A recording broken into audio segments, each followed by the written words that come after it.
Assalamualaikum warahmatullahi wabarakatuh. Pemirsa yang dirahmati Allah, syukur alhamdulillahi rabbil alamin. Kita panjatkan kehadirat Allah Subhanahu wa taala atas segala limpahan nikmat dan karunia yang telah diberikan Allah Subhanahu wa taala kepada kita semua. Salawat dan salam semoga dan selalu tetap tercurahkan kepada junjungan kita Nabi Agung Muhammad sallallahu alaihi wasallam wa ala alihi washabihi ajmain.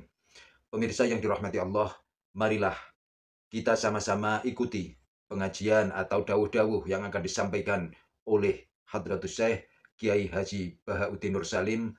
Semoga apa yang disampaikan nanti bisa kita ambil manfaat dan bekal untuk kehidupan kita sampai di hari kiamat. Amin, amin, ya rabbal alamin. Menurut sing kula terangno moga intine niku cerita akhir ya. Cerita akhir kaum Bani Israel itu intinya menang. Setelah berbagai peristiwa intinya terus menang. Sausé menang, sausé Fir'aun tenggelam teng Laut Merah. Walhasil Fir'aun sak kelompoknya kalah. Itu kemudian Bani Israel itu menjadi satu komunitas yang sejahtera, yang sehat. Artinya tidak ada yang nindas, tidak ada yang intimidasi. Tapi kemudian seseorang yang sudah sejahtera, sudah sehat, itu biasanya punya selera. Selera itu bisa berdasar sesuatu yang rohani. Ini sing hati-hati kangge kaum santri, tiang-tiang soleh. Selera itu bisa berdasar sesuatu yang rohani, yang kebutuhan spiritual. Nah, setelah sejahtera, tidak ada yang nindas, tidak ada yang mengintimidasi.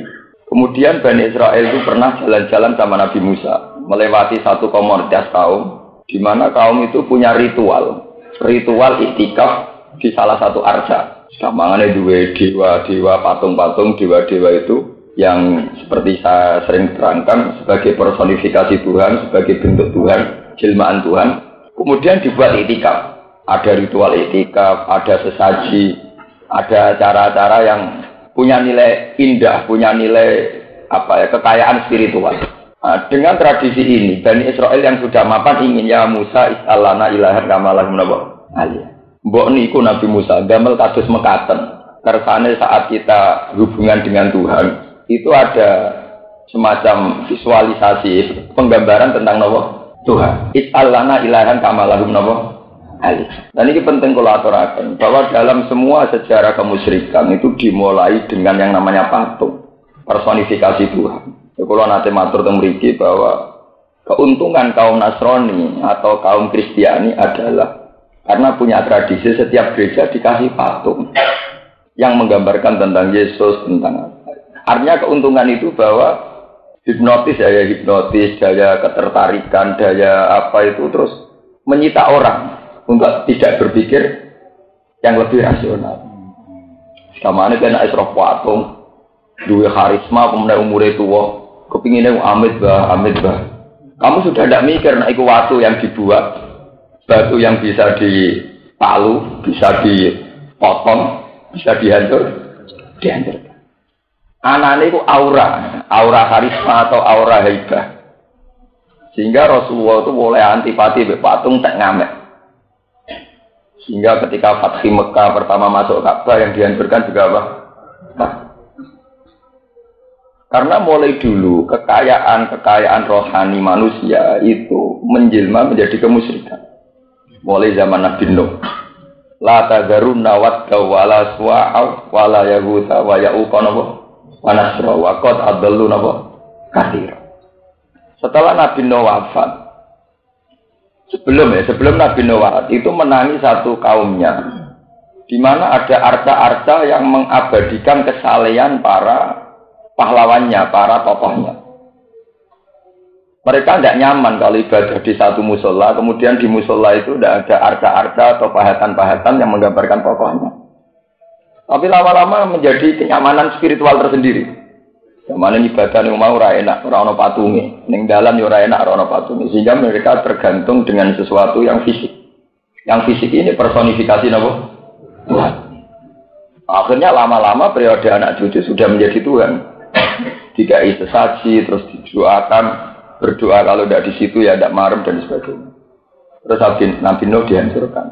Ada lagi, ketika jahiliyah orang-orang Arab bikin patung Al-Lata, Al-Uzza, Al-Manat. Mereka juga bilang Al-Uzza itu singkatan dari kata Al-Aziz, zat yang agung. Ya, Al-manat dari kata al-manan, zat yang banyak memberi rahmat. Nah, kemudian Allah itu dibayangkan, artinya dijilmakan dalam patung-patung itu. Ini zat yang agung, ini zat yang pemberi. Ya sama seperti tradisi Cina itu. Ini dewa apa, dewa apa, dewa apa. Nah, karena lamanya satu petualangan spiritual di mana di situ sudah ada sesaji, ada amit-bah, ada ruatan, ada apa. Sehingga orang itu lupa kalau itu hanya sebuah batu. La tadurru wala tanfa. Nah, kelupaan ini yang menjadikan kemusyrikan karena terus menjima kayak Tuhan. Nah, makanya Nabi Musa marah betul ketika kaumnya punya selera, ingin punya acara ritual yang kayak dilakukan ala kaum yakufuna ala asnamil. Makanya kalau nyuwun para teman-teman yang haji, begitu juga saat kita haji, kita akan mengalami hal yang sama saat melihat Hajar Aswad. Makanya karena tradisi ini rawan disalahgunakan, sehingga seorang Sayyidina Umar setiap mencium Hajar Aswad, setiap mencium Hajar Aswad dalam riwayat hadis sahih mesti komentar, alim tuhannaki hajarun la tadurru wa la tanfa. Walau la anni ra'aitu Rasulullah qabbal tubi ma qabbal. Saya tahu bahwa kamu hanyalah batu. Yang namanya batu ya batu, tidak madarroti, tidak manfaat. Kalau saja aku tidak melihat Rasulullah mencium kamu, aku ora geduga ngambung kowe.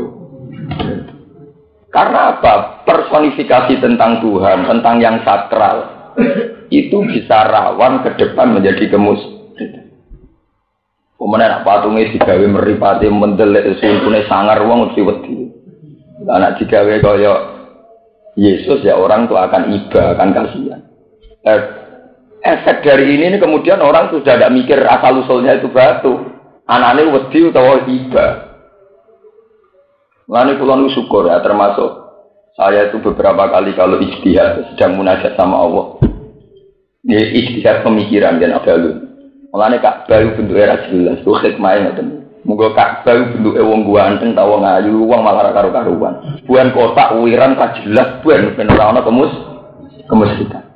Ku hikmahe kenapa Ka'bah ora ana bentuke.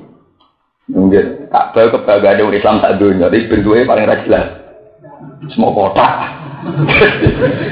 Perko Islam itu anti patung, jadi Ka'bah ora mutu lho, gamane bentuke Ka'bah mboten artistik blas. Cara petakono seniman, petakono ahli seni ya. Ora artistik blas, kotak wireng. Ya karena itu deh. Perjalanan personifikasi Tuhan dengan gambaran-gambaran yang macam-macam. Kalau Cina ya kayak Dewi Kuan Im, dewa keberuntungan, dewa hujan. Kalau Arab ya kayak Al-Lata, Al-Uzza, Al-Manat dan sebagainya, Hubal. Itu adalah satu personifikasi Tuhan sing rawan kemusyrikan. Seperti itu Islam itu anti. Ya, Nabi Musa marah-marah betul ketika tradisi ibadah mereka mau dibentuk dengan tradisi yang baru, yaitu ada personifikasi apa? Tuhan, ada gambaran Tuhan. Ketika Nabi Musa innaha ulai mutabbarum ma hum fihi wa batilum ma kanu ya. Itu hanya patung. Ya patung itu tradisi yang salah, yang enggak ada artinya. Terus Nabi Musa pinter caranya mendorong kaumnya anti patung. Al-khairu abghikum ilaha wa huwa faddalakum alal alam. Terus wa anjinakum min ali fir'auna yasumunakum su'al. Cara bahasa Jawane ngeten. Lho kowe roh patung ala disaiki. Kowe wingi-wingi ngalami revolusi nglawan Firaun. Wingi diselametno Allah sangka Firaun. Iku ora rong kenal patung iki. Kurang kenal patung. Barang saiki kenal patung iki mbok anggap pangeran. Patung iki ora melok terlibat revolusi. Paham ya? Ora melok terlibat revolusi. Kok terus mbok hormati ku piye? Padha-padha ngurmati pangeran sing duwe cara bantu kowe lepas saka cengkramane napa? Terus aghayra wa abghikum ilaha wa faddalakum. Nah, sekarang dalam ilmu sufi kita, kayak kitab-kitab sufi itu mengajarkan begitu. Diam-diam kayak kita itu ya sering syirik. Itu yang disebut ning sufi syirik khafi. Kenapa kita diam-diam sering syirik? Karena cara kita susut ke belakang ya, apa itu? Kalau dalam bahasa hukum itu surut ke belakang itu kurang. Ini mumpung Ramadan kalau terang. kita ini diam-diam sering syirik. Karena kita tidak pernah atau kurang sering surut ke belakang. Misalnya nyata, saya tidak tahu kenapa saya ada di dunia. Saya juga tidak ingin ada di dunia. Tahu-tahu lahir. Tentu karena saya lahir menjadi ada dari tidak ada. Ini satu peristiwa yang kalau kita surut ke belakang akan yakin adanya zat agung yang melahirkan saya, yang mewujudkan saya. Sehingga zat ini adalah yang terpenting karena saya dari tidak ada menjadi ada. Tapi kemudian setelah saya hidup, kita hidup. Kalau kita sedang puber, perempuan yang idaman menjadi kayak Tuhan. Kalau nggak ketemu, pusing. Tanpa dia tidak bisa hidup. Itu kalau lang sedang kasmaran. Sing seneng doyan duwe, ngoten. Ora di duwe ra iso urip. Wah, senarano duwe, awak lemes kabeh. Wong sing seneng pengaruh nggih ngoten. Pengaruhe genti kiai liya tata kaya ngelu. Urip kok dikhianati dan sebagainya. Itu dalam bahasa sufi, kita diam-diam sudah melakukan syirik, satu kemusyrikan khafi. Bahwa kita sering menyembah atau mengimani atau menganggap penting sesuatu yang dulu-dulunya sebetulnya tidak penting atau tidak ada. Harusnya kita surut terus ke belakang. Bahwa kita pernah ada. Saat ada kita ada butuh perempuan. Saat ada kita ada butuh teman. Saat ada kita ada butuh siapa-siapa. Atau mereka itu tidak orang yang terlibat dalam wujud kita. Mereka ada orang yang terlibat dalam memberi nafas kita, memberi oksigen kepada kita. Nah, itu yang disebut Quran, afara'aita man ittakhadha ilahahu hawa. Akhirnya diam-diam kita menuhankan yang namanya selera, menuhankan yang namanya nafsu. Lalu kalau bolak-balik cerita, sebetulnya dosa zina itu bisa diampuni. Dosa syirik, dosa zina. Seorang prostitusi itu sebetulnya masih bisa diampuni. Cuma kadang kalau dosa itu sudah sering, itu menjelma menjadi kemusyrikan. Kalau bolak-balik nerangno, perempuan bisa jadi WTS itu paling cepat umur 17 tahun atau 16 tahun. Kemudian setelah menjadi WTS, sebetulnya dosanya hanya zina.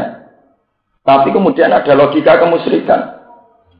Nduk ke ora tobat, mosok zina ora barbar.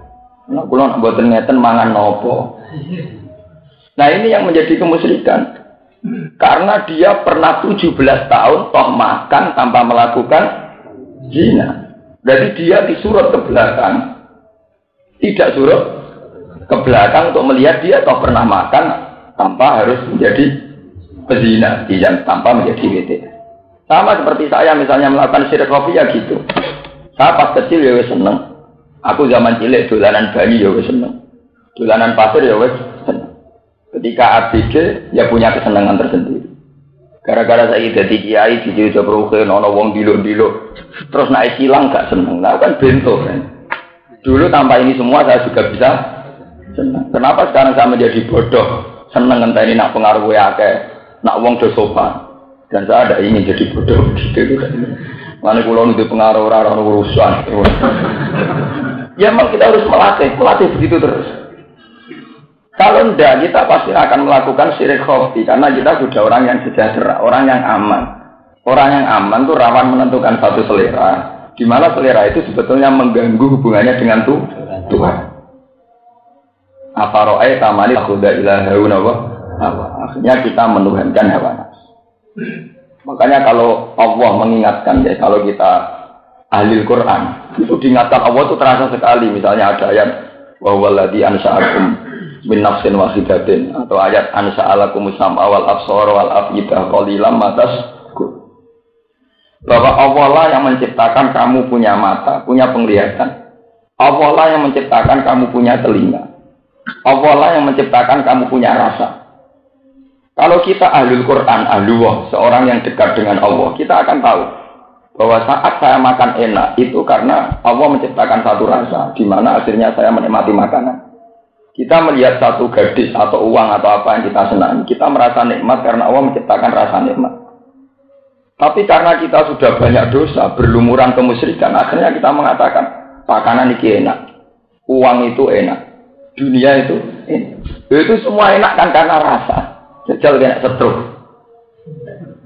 Setruk diambungi wong ayu ana rasane ta ora. Kowe setruk ning arep pemono suwate ana makanan enak ana gunane ta. Kita harus terlatih. Tiap detik, tiap menit kita harus berlatih surut ke belakang. Bahwa semua itu ada rasanya karena kita diberi Allah asam awal absara wal ab. Bahwa kita karena punya telinga, punya penglihatan, punya rasa. Makanya Allah menutup qali lam tashkurun, tapi betapa sedikitnya kamu syukur. Artinya kamu syukur setelah kamu menikmati makanan, malah makanannya menjadi begitu penting. Setelah kamu menikmati seorang gadis, malah gadis ini begitu penting. Nak jeneng susah era karuan, nak putus cinta, terus boleh tampar dan sebagainya. Wah, terus pengaruh ya begitu. Pengaruh ini menjadi penting. Nah, ini kita na'udzubillah min syarri dzalik. Kita jangan begitu. Seorang mukmin yang sejati tidak boleh begitu. Mukmin sejati akan terus ala dzikrillah tatmainnul qulub. Bahwa hanya dengan Allah kita menjadi tentram. Ya itu begitu memang. Makanya Rasulullah, para ulama semuanya itu anti. Samanya bentuk-bentuk penuhanan nafsu. Karena penuhanan nafsu dimulai dari pengingkaran terhadap eksistensi Tuhan. Dan ini penting. Makanya Nabi Musa mendidik, loh kamu itu gimana? Sekarang kok mau ingin punya selera baru, punya Tuhan baru. Sementara Tuhan-Tuhan ini tidak terlibat saat kamu menghadapi Fir'aun. Sama, kenapa saya harus menuhankan gadis, menuhankan anak, menuhankan istri, menahankan semua ini. Kok ini semua itu enggak terlibat dalam wujudnya saya. Juga tidak terlibat dalam membuat saya punya mata, punya telinga, punya. Nah, dengan logika tauhid yang mantap begini, dengan logika tauhid yang mapan ini, kamu akan melihat ayat-ayat jihad itu tidak ekstrim. Memang secara lahir ayat jihad itu ekstrim, misalnya Kul in kana abaukum wa abnaukum wa akhwatukum wa ashiratukum dan sebagainya. Jika hartamu, anakmu, saudaramu wa amalunik taraf tumuha wa tijaratun taksawna apa? Kasada. Tempat-tempat yang kamu senangi, perdagangan yang kamu ingini. Ahabba ilaikum minallahi wa rasulihi wa jihadin fi sabilihi fatarab. Jika semua itu kamu anggap lebih penting ketimbang Allah, kata Allah, silahkan berhadapan-hadapan dengan saya. Dan suatu saat saya pasti menyiksa. Fatarabatu innama aku mutarab. Karena dengan logika tauhid yang mantap, tentu Allah tidak pernah bisa kita bandingkan dengan seorang anak, seorang istri, seorang teman. Artinya dengan tauhid yang mantap, semua ini tidak penting. Kalau ini tidak penting semua, ketika Allah nyuruh jihad ya tidak pernah kita tekan perang. Wah, nak perang nak mati bojoku piye anakku. Karena tentu dengan logika tauhid yang mantap, Allah tidak pernah diperbandingkan. Artinya Allah harus nomor satu. Nah, kita yang kita alami sekarang itu diam-diam sudah begitu. Apa ro'e tamanit tahoda ilaha hunawa. Bahwa kita ini akan menuhankan selera. Dan itu kita alami sekarang. Makanya semenjak ngaji ini itu harus tobat. Orang sanggup Lailatul Qadar sobat kita cukup. Jadi karena ini tobat batin. Mau orang wiridan astagfirullah ping 1000. Kalau kamu secara tauhid tidak tobat, wis ini berholot tok ning atimu itu. Iya di sini berholot tok tidak boleh. Kita tidak boleh cacat secara tauhid. Kalau kita sudah cacat itu mau istighfar berapapun tidak ada gunanya karena kita sudah cacat secara akidah. Ya, cacat secara apa? Akidah. Nah, kalau sampean tanya, lalu trik-trik apa, kiat apa untuk menghilangkan syirik khafi, syirik yang enggak kelihatan? Kata ulama-ulama, caranya minimalkan selera. Atau kalau kamu terpaksa punya selera, ingat bahwa itu dari Allah. Jadi tadi logikanya gampang kan? Kita sebetulnya di era modern lebih gampang logika tauhid. Misalnya saya sebagai manusia, melihat makanan enak senang, melihat gadis cantik senang, melihat uang senang.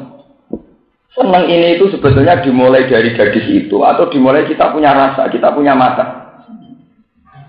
Saat kamu senang karena melihat, itu sebetulnya senang dimulai dari karena kamu punya mata, apa karena gadis itu cantik? Karena kita punya mata. Wong bisa karena rasanya gadis cantik. Paham? Nah, kalau dimulai dari mata, tentu fungsi mata ini lebih penting. Toh mata hanya berurusan sama penciptanya bahwa kita punya mata karena Allah. Sehingga cara kita menghitung nikmat tentu tidak mendewakan gadis itu. Wah, aku nak rasa senengnya jadi aku mati. Paham? Ini harus dilatih terus. Ya sama seperti makanan gitu, bahwa kita bisa merasakan sate, merasakan enaknya hidangan, karena kita masih punya rasa. Saat rasa itu hilang oleh stroke atau oleh penyakit yang lain, ini ada gunanya semua. Apalagi di era modern kita membuktikan itu lebih mudah. Misalnya kalau kita darah tinggi, makanan sate menjadi problem. Kalau kita punya kolesterol, makanan ini menjadi problem. Akhirnya apa? Quran teruji kebenarannya bahwa semua kenikmatan duniawi itu kembali pada rasa dalam diri kita atau organ-organ dalam diri kita atau elemen-elemen dalam diri kita. Nah, elemen-elemen itu mulai asam, awal, absor, wal afida tentu hubungannya dengan penciptanya, dengan Allah. Harusnya ya itu yang penting, bukan yang di sekeliling itu. Paham? Itu harus dilatih terus. Nah kalau menyangkut yang kayak selera kayak yang lain misalnya. Itu di Ihya saya pernah baca satu cerita. Ada seorang resi, penasihat seorang raja. Raja itu bijak karena punya penasihat yang bijak pula. Nah, suatu saat raja itu dapat hadiah satu keramik yang dari kristal, bagus sekali. Itu gelas dari keramik bentuk kristal, bagus, indah sekali. Raja itu senangnya bukan main. Sampai-sampai saking senangnya itu kalau minum ya harus pakai gelas itu. Kalau tidak marah. Ketika raja saking senangnya karena punya benda yang sangat dia sukai, sang penasihat itu bilang, "Hai raja, saya itu tidak senang sama benda ini." "Kok bisa? Kamu itu gimana? Kamu penasihat saya. Saya itu senang sekali kok kamu tidak apa?" "Senang." Jawabnya penasihat itu, "Jika jenengan senang betulan, itu akan tersiksa karena kesenangan yang berlebihan." Suatu saat kristal itu pecah. Pecah, raja sangat gelisah, sangat risau. Beliau bilang, "Laitahu lam yakun." Saya senang andaikan dulu-dulunya tidak pernah ada. Kalau dulu-dulunya tidak ada, nggak pernah susah karena pecah atau karena ini. Itu sama dengan yang dikatakan Sayyidah Maryam, "Ya laitani kuntu nasyam masih." Ya seperti itu. Kita harus melihat begitu. Semua nikmat Allah harus kita lihat bahwa itu dari Allah. Kalau tidak diandekan tidak ada juga tidak apa-apa. Itu bisa dilatih. Itu tadi kita menghindari punya benda yang kita senang secara berlebih. Misalnya yang saya alami. Saya misalnya kiai punya bendera. Kita harus latihan. Misalnya diderekkan ya senang, pergi sendirian ya senang. Misalnya dihormati orang ya biasa, dipisoi wong ya biasa, harus dilatih. Kalau tidak kamu akan tergantung dengan fenomena atau kejadian-kejadian di sekeliling kamu. Dan itu mengganggu kita kenyamanan dengan Allah Subhanahu wa Ta'ala. Ini keluar terus akan. Ini bakat yang Wawaatna Musa salasin alailatan. Wawaatna lan ngekei janjian ingsun atau janjeni ingsun di alifin kelan alif waduna halan tambo atau waduna halan tambo alif.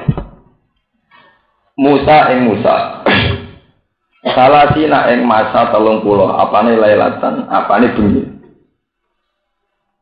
Nukal limuhu kang bakal ngomongi ingsun ngendikane ingsun Allah ing Musa indan tihaya nalikane enteke salasina lailatan. Biaya sumaha gambare arep sento masani sapa Musa ing salasina lailatan. Wa ya dukoda. Utawi wulan hitungan salasina lailatan dukoda dukoda. Fasa maha mongko masani sapa Musa ing dukoda. Falamma tamat mongko sumangsane sempurna apa salasina lailatan. Angkara mongko mungkiri sapa Musa khulu fafamihi. Ing baune mulute Musa. Fastaka mongko siwakan sapa Musa. Gara-gara siwakan dianggap salah, fa amara huwa.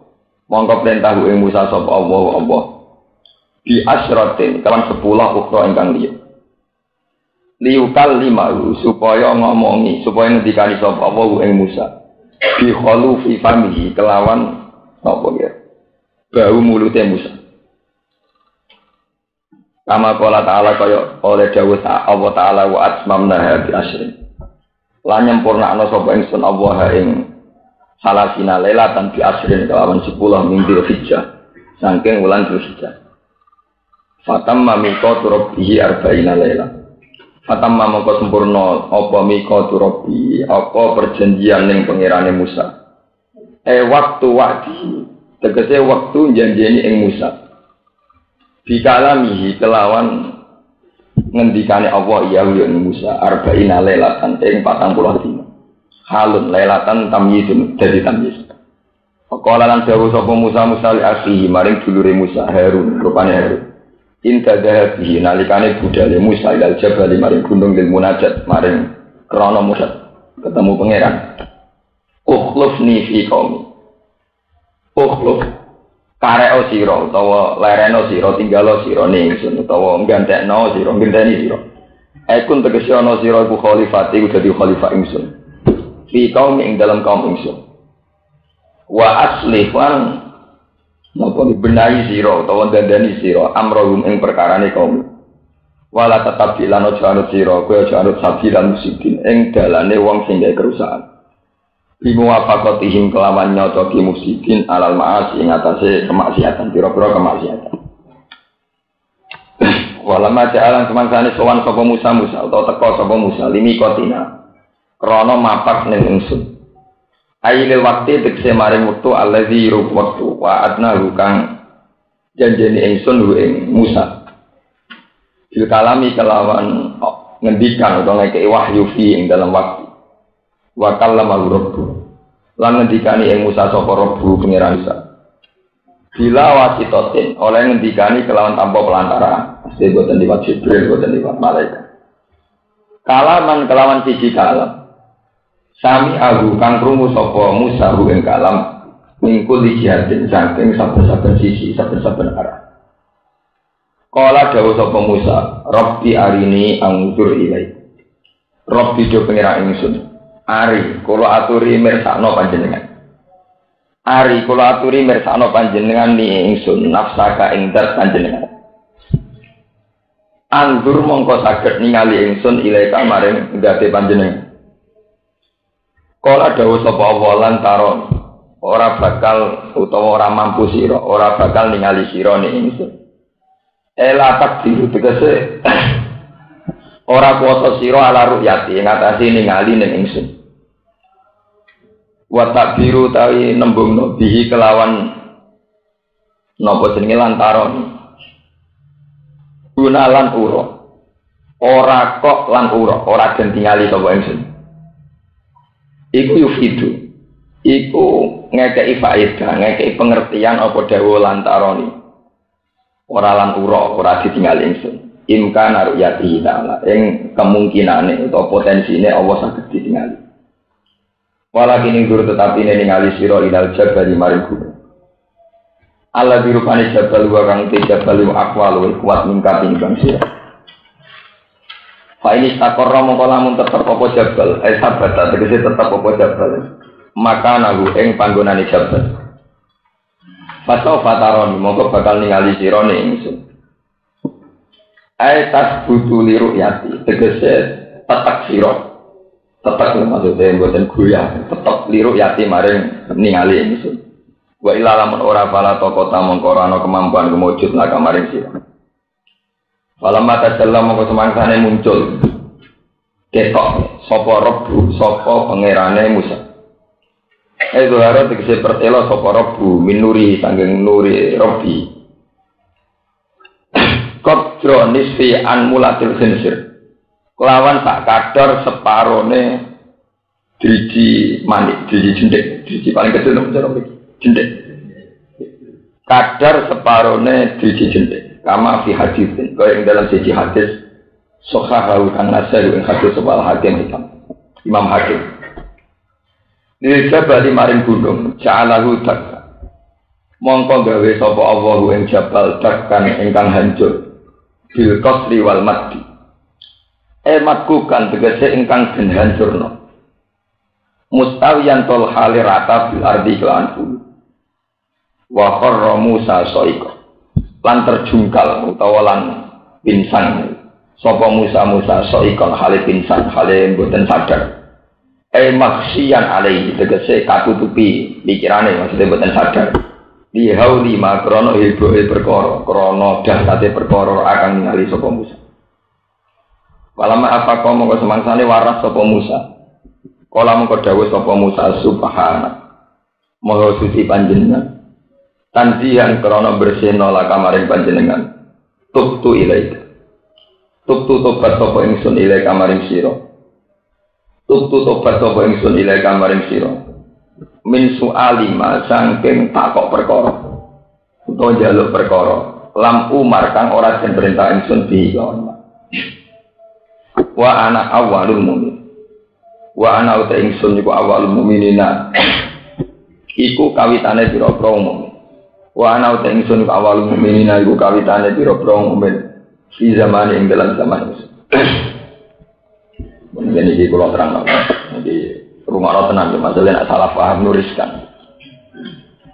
Kalau terangno dari segi ilmu yang mudah, artinya yang rapati sakral ya, rapati sakral. Ora langsung Quran, yang enggak pati sakral. Ilmu dolanan ijtihad, ilmu yang dari hasil ijtihad. Menurut pendapat Mu'tazilah bahwa Allah itu tidak mungkin bisa dilihat secara fisik, baik di dunia maupun di akhirat. Bahkan saat di surga sekaligus itu tidak mungkin Allah bisa dilihat. Dalilnya Mu'tazilah adalah la tudrikul absar wa wa yudrikul absar, bahwa Allah itu tidak bisa tersentuh atau terliputi atau ditemukan oleh al-absar, oleh mata manusia. Menurut pendapat Sunni ahli sunnah, berdasar banyak riwayat, ya ini sama dengan salah paham ya. Dari awal ahli sunnah berpendapat demikian itu berdasar banyak riwayat sahihah, riwayat dari hadis sahih bahwa Rasulullah sering ngendikan, tidak sekedar pernah sering ngendikan, innakum satarawna bakum kama tarawnal qamara lailat kama tarawna lailatal qamar kama tarawnal qamara lailatal badri la tudamuna, bahwa kalian nanti di akhirat akan melihat Allah secercah kayak kamu melihat rembulan di malam yang sangat cerah, Lailatul Badr. Kemudian ada banyak ayat wujuh yauma idzin nadhirah ila rabbiha nadhirah. Di hari kiamat itu wujuhun, ada beberapa wajah yauma idzin ing dalam dinane kiamat nadhiratun ingkang cerah, ingkang mencorong. Ila rabbiha kang maring pangerane wujuh nadhiratun iku ningat. Atas nama dalil-dalil itu, ahli sunnah meyakini bahwa nanti seorang mukmin yang masuk surga itu bisa melihat Allah. Nah, tentu karena Allah itu layak takayyaf, tidak bisa direka-reka. Ahli sunnah berpendapat yarahul mu'minuna bi ghairi kaifin walan hisorin, bahwa saat kita melihat Allah adalah dengan melihat yang tanpa bisa mereka-reka, yang tanpa bisa meliputi secara penuh atau bisa melihat secara detail, secara sempurna. Karena Allah bagaimanapun adalah laisa kamitslihi syai'un, bahwa Allah tentu tidak bisa direka-reka. Nah, kalau masalahnya demikian, bisa melihat tapi tidak bisa mereka-reka, bisa melihat tapi tidak bisa sempurna, bisa melihat tapi tidak bisa identifikasi, bisa melihat tapi tidak bisa mensifati. Kalau masalahnya demikian, berarti tidak menjadi masalah. Artinya khilaf antaranya ahli sunnah dan Mu'tazilah itu bukan khilaf yang serius. Bahwa masalahnya kita melihat Allah adalah bentuk kenikmatan. Dan itu saja, ekspresi dari kenikmatan ahli jannah adalah punya hak, ya, punya hak lihat Allah. Meskipun dengan melihat yang diwiri kaifin walam hisori, satu melihat yang tidak bisa detail, tidak bisa sempurna, tidak bisa mereka. Itu pendapat ahli sunnah dan Mu'tazilah. Nah, kemudian ada fakta-fakta riwayat, misalnya tentang Nabi Musa. Nabi Musa ketika Ishak, ya, ketika Ishak sangat ingin ketemu Allah, itu spontan beliau memohon Rabbi arini anzur, ya Allah, berilah aku kesempatan untuk melihat engkau. Allah menjawab, lantaroni, kamu tidak bisa melihat saya. Tapi coba lihat gunung itu. Kata Imam Suyuti, di mana gunung itu tentu secara fisik, secara materi lebih kuat ketimbang Nabi Musa. Alladzi huwa aqwa minka, bahwa gunung itu lebih kuat ketimbang kamu. Akhirnya Nabi Musa melihat gunung di sekelilingnya. Ternyata gunung itu ketika baru separuh dari qadra nisfi an mulatil khinsir, baru benar-benar kecil sekali dari sinarnya Tuhan. Qadra nisfi an mulatil separuh sinar dari kadar separuh biji jentik. Itu gunung sudah hancur. Dengan demikian nggak bisa dibayangkan andaikan Allah muncul secara penuh. Gunung yang sekuat itu saja langsung hancur. Kayak apa kalau muncul di hadapan Musa? Nah, terus akhirnya beberapa riwayat yang demikian ini kira Allah tenang oleh pakar-pakar ahli sunnah, oleh ulama-ulama ahli sunnah dianggap satu riwayat sing minal mutasyabih. Ya, artinya satu riwayat Quran atau hadis sing mutasyabih. Mutasyabih itu ya yang kayak yang diterangkan Quran. Fa amal ladzina fi qulubihim zaygun fa yattabi'una ma tashabaha min hubtihi al-fitnati wa orang akan mencari-cari persisnya kayak apa. Misalnya kalau berupa cahaya berarti Allah itu berbentuk cahaya. Kalau kamu yakin demikian juga syirik, juga kafir karena laisa kamitslihi syai'. Itu banyak riwayat yang begitu. Misalnya Kanjeng Nabi nanti ngendikan wa tadul jabbar qadamahu 'alan nar hatta taqula kit-kit. Itu di riwayat hadis sahih. Dan Allah survei melihat mendadak neraka, disurvei. Hal min majid, apa kamu butuh anggota baru, butuh tampungan apa? Baru. Nah, kurang akeh tak tambahi. Lha iku istilah Nabi pas Allah survei itu. Wa tadul jabbar qadamahu 'ala jahannam hatta taqula kit. Jadi saking kuatnya pangeran, ngidain rokok nganti kriat-kriat. Nah, itu kan nampu artekno kan ra karu-karuan. Mosok bayangno pangeran kaya raksasa kan mboten mungkin. Bayangno pangeran nur mboten mungkin. Mosok pangeran kaya pelangi. Itu masalah-masalah yang oleh pakar-pakar ahli sunnah, oleh ulama ahli sunnah dianggap minal mutasyabih. Sama seperti ayat-ayat yang secara lahir, misalnya ada ayat ya duwai nopo-nopo itu bahwa tangan Allah di atas tangan manusia. Sama seperti ayat walitusna ala aini. Musa Isa kamu itu kesayangan mataku ala aini. Mata saya itu paling senang kalau melihat kamu. Walitusna apa? Tentu nggak bisa diartikan bahwa kemudian berarti Allah punya mata. Nah itu masalah-masalah yang diperdebatkan terus oleh ahli sunnah dan Mu'tazilah. Dan para kiai sekarang sampai kiamat tidak akan menemukan hakikat itu semua. Tapi kita punya gambaran, kenapa itu bisa terjadi. Misalnya begini, kalau sering ditanya orang, Gus katanya orang sebelum wujud, itu sudah ada al-mitsaq, sudah ada perjanjian dengan Tuhan, yaitu di alam zar. Wa id akhadha rabbuka min bani adama min durihim dzurriyyatahum wa asyhadahum ala anfusihim alastu bi rabbikum qalu. Terus pertanyaannya adalah seperti teori saya tadi.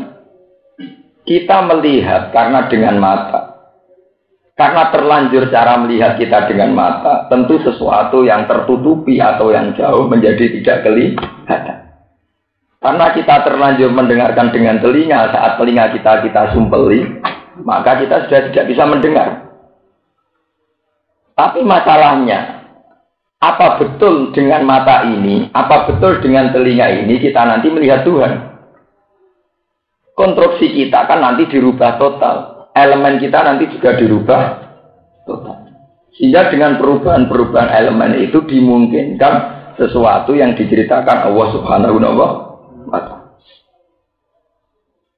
Kita punya banyak bandingan tentang itu. Misalnya, wah jenenge mangan ora sak piring ya ora war. Jenenge Tapi ketika era ditemukan orang tidak makan pakai infus juga waras. Karena elemennya ternyata ditemukan.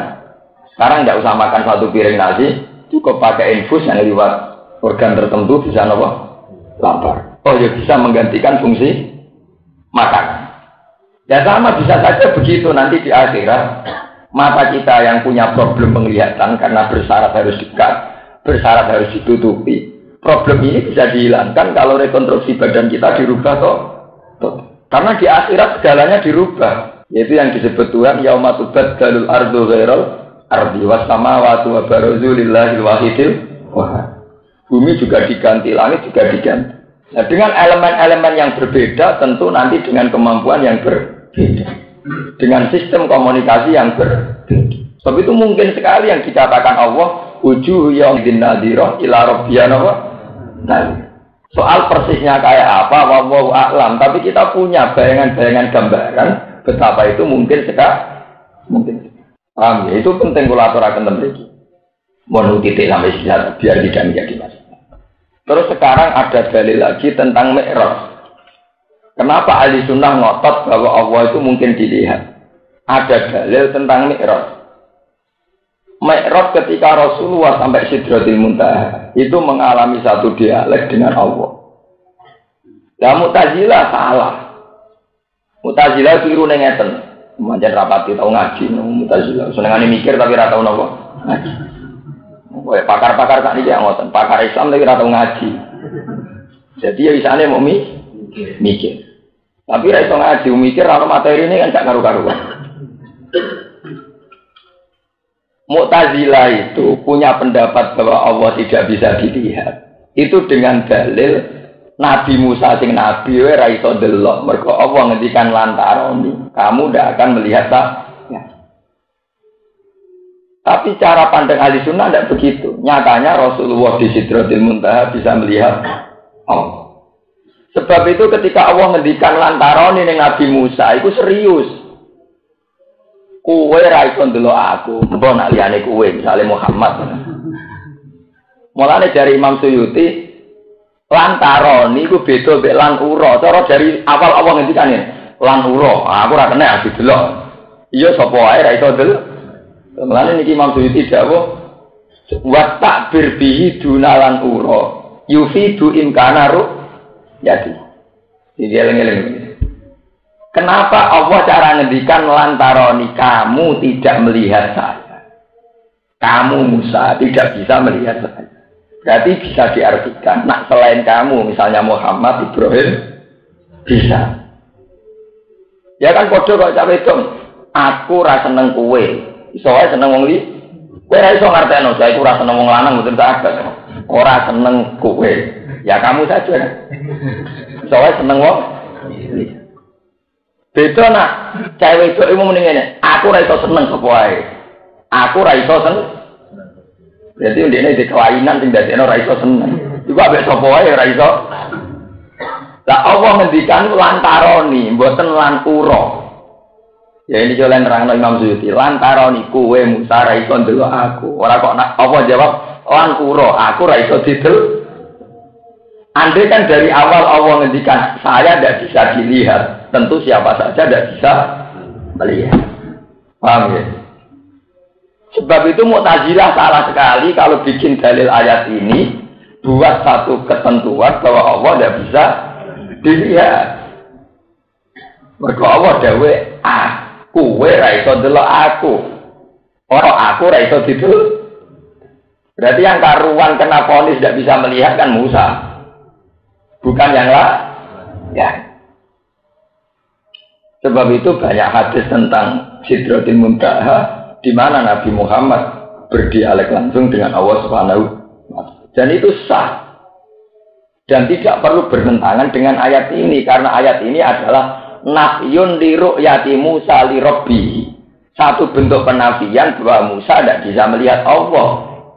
Bukan berarti Allah tidak bisa dilihat. Musanya yang tidak bisa lihat. Bukan berarti Allah tidak bisa dilihat. Ini maksudnya apa?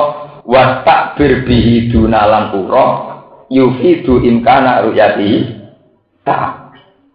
Paham ya? Mergo lantaran itu hanya berkisar kepada Nabi sinten Musa. Kecuali kalau ayatnya lan uro, aku ora kena didelok. Nah, ngono nggih pun. Balik kados itu masalah. Sebab itu kita harus yakin, sesuai mazhab ahli sunnah bahwa kita nanti bisa melihat Allah Subhanahu wa taala.